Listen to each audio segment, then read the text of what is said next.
Ферма не се прави само с сгради и техника. Ферма се прави с сърце. Да си фермер означава да носиш отговорност за нечий живот всеки ден. Да ставаш преди изгрев и да лягаш след залез. И да продължиш дори когато е трудно. Да вярваш, да се надяваш и да не се отказваш. Защото зад всяка ферма стоят хора, стои труд, стои живот. А това е нашият.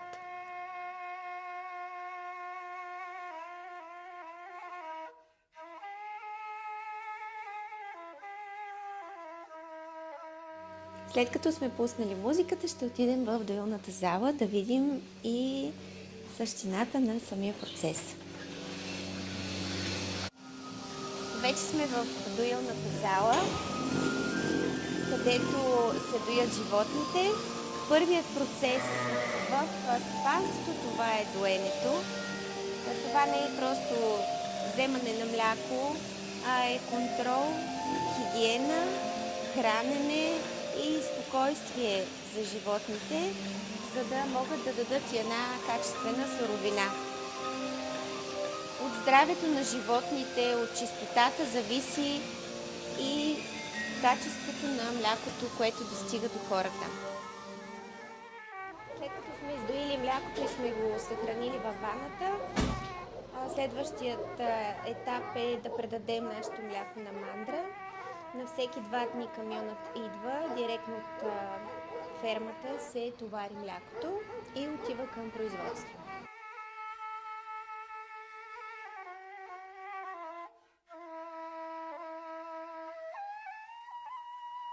Храненето на животните е един от най-важните процеси в стопанството.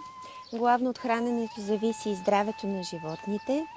Затова във фермата се стараем да подбираме качествени фуражи, които за щастие фермата произвежда почти на 90% сама. Справят се специални дажби според нуждата и категорията на животните. Подбират се фуражи, минерали и разбира се вода за животните.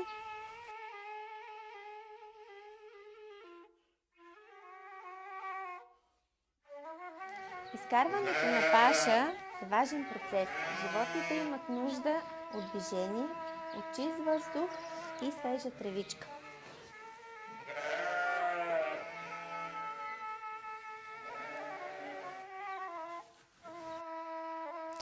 Пашата не е просто начин животните да се нахранят. Тя е естественият им начин на живот. Движението, чистият въздух, слънцето и тревата са важни за здравето, спокойствието и доброто състояние на животните. Животните, които пасат свободно, са по-устойчиви, по-спокойни и живеят по-близо до своята природа. Пасищата са жизнено важни за самите фермери. Без достатъчно пасища животновъдството става все по-трудно, както финансово, така и чисто физически. За съжаление, днес много животновъди изпитват сериозен недостиг на пасища и когато няма достъп до земя и паша, става все по-трудно да се запази поминъкът и животът в българските села. А животновъдството не е просто производство. То е грижа за животните, за земята, за храната, която стига до хората.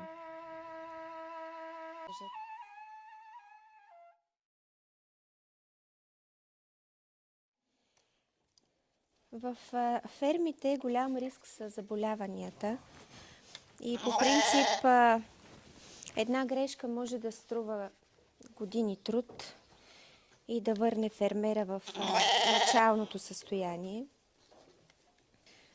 Профилактиката в едно стопанство е най-добрата защита и превенция срещу заболяванията и това е вакцинацията. Една грешка може да струва години труд на едно стопанство, а здравето на животните е едно от най-важните и съществени неща в едно стопанство. Поради многото болести губим ежегодно много животни в страната. За последните няколко години България е намалила поголовието си на овце с поне 50%.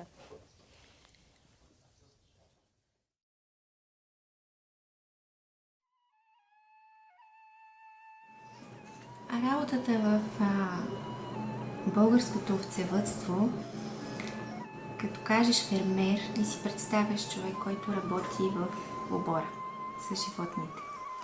Но в България е малко по друг начин. Работата на българският овцевъд, освен в обора с животните, грижата за животните, за здравето и благосъстоянието на животното, е свързана, мога да кажа, на 50% с администрацията. Един овцевъд, освен животновъд, той трябва да бъде лекар, трябва да бъде администратор, трябва да бъде абсолютно всичко, което така има необходимост, за да води тази дейност. Едно такова стопанство като моето, в което отглеждам 1000 животни, ежедневно водя над 20 дневника, които дневника трябва да представям всеки път, когато се наложи, за да съм така изправна. Един от тези дневници, това е регистъра на животновъден обект. В този регистър се въвеждат всички движения на животните в стопанството, като започнем от ражданията до смърт, продажба и подмяна на ушните марки.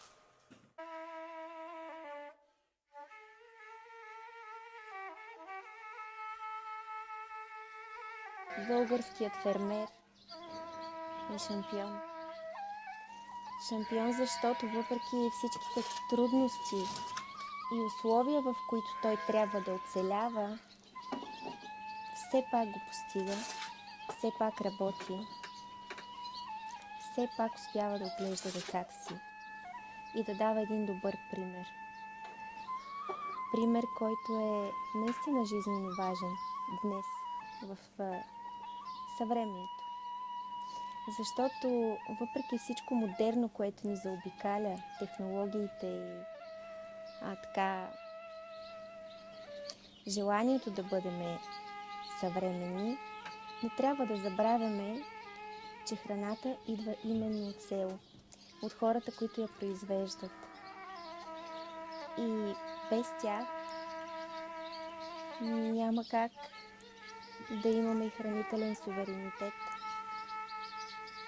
Защото благодарение на производителите можем да храним децата си със здраве.